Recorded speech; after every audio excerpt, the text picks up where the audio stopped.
Let's start with the part everyone feels first, the price. Because when someone says Seattle housing is expensive, that's like saying the ocean is damp. In Seattle, the median home prices in late 2025 is hovering at around $8,999 to $900K, and honestly, in 2026, we are not likely to be far off from that number. Prices might wiggle a little, but they are not dropping off a cliff. But here's the part that shocks people when I show them older MLS data.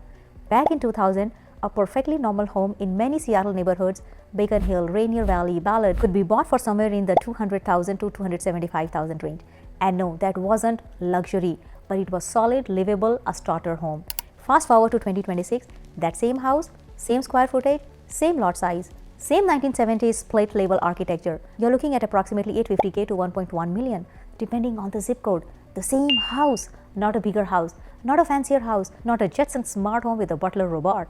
Just the same house 25 years later for 3 to 4 times the price. So when first time buyers message me and say, Neelam, how did my parents buy a house at 27? I'm 33 and cannot even get my foot in the door. This is why the math changed. The market changed, but wages didn't get the memo. The home prices to income gap. Here in Washington state, we have one of the biggest gaps in the country between what homes cost and what people earn. Washington state home prices have risen over 800% in 40 years, the fastest in the nation. But incomes not even close. Even with Seattle's strong tech wages, the median household income does not come anywhere near what's needed. One recent statewide affordability report showed a typical Washington household has only 63% of the income needed to afford a median priced home.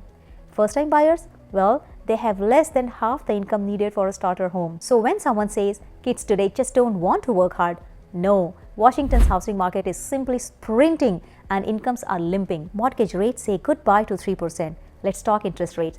Everyone remembers 2020 and 21, the golden age of 2 to 3% mortgage rates. And if you bought then, congratulations. Cherish that rate like a family heirloom. But here's 2026 reality. The average 30-year mortgage rates have settled at around 5.5 to 6.3%. It's not historically high, but it's double the pandemic lows. What does that mean? Let's compare. Buying a $750K starter home at 3% interest, your payment might have been around $3,100. At 6%, it jumps to about $4,500 plus before taxes, insurance or HOA fees. That's $1,400 per month difference just because of rates. No wonder first-time buyers feel like the market is rejecting them. They are not doing anything wrong. The monthly payment is just a completely different animal now. The lock-in effect, choking inventory. So home prices are high, interest rates are high, and now comes the cherry on top. Almost nobody wants to sell. Homeowners who got a 2%, 3% or even 4% mortgage are basically glued to their homes. If they sell, they would be trading that low rate for a 6%. That's financial head-on collision. So they choose not to move.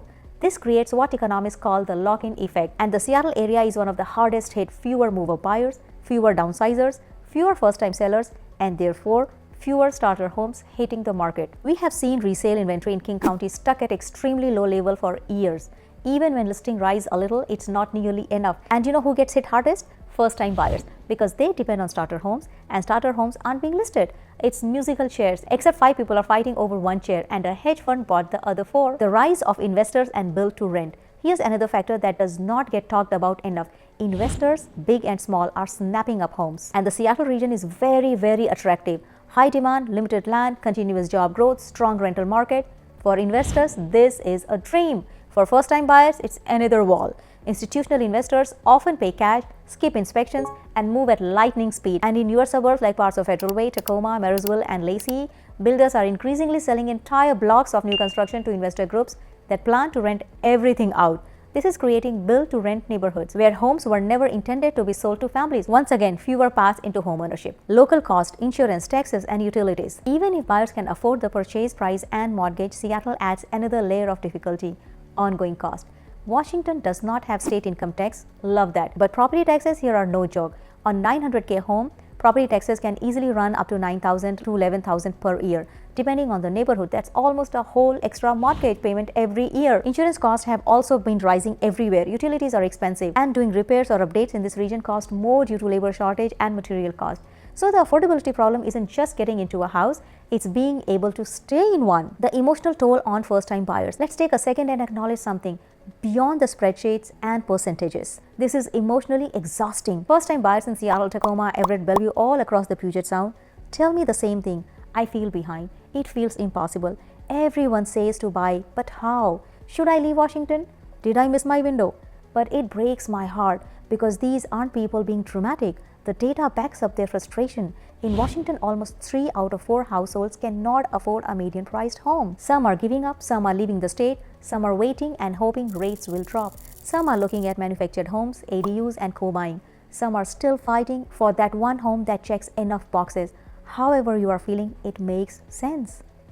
So what can first-time buyers do?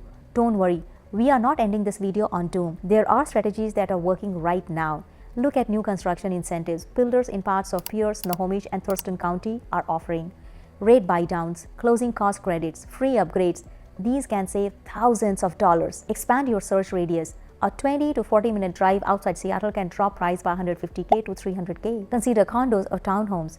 These price points are often the actual starter options now. Ask about down payment assistance. Washington State has several programs that can help, especially for first-timers. Target stay listing. Home sitting for 45 plus days are where negotiation power exists. Be flexible on finishes.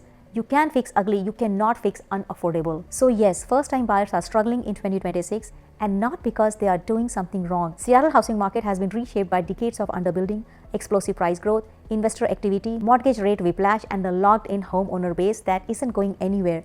But that does not mean you cannot win. You just need the right strategy for the market we have, not the market we wish we had. If you want help navigating your options in Washington, drop a comment, message me, or visit my website. I'm here to help you make sense of the chaos and maybe even help you plant roots in this beautiful, frustrating, wonderful region. Signing off, Neelam Singh, your Seattle Metro real estate advisor. Any question, feel free to DM me.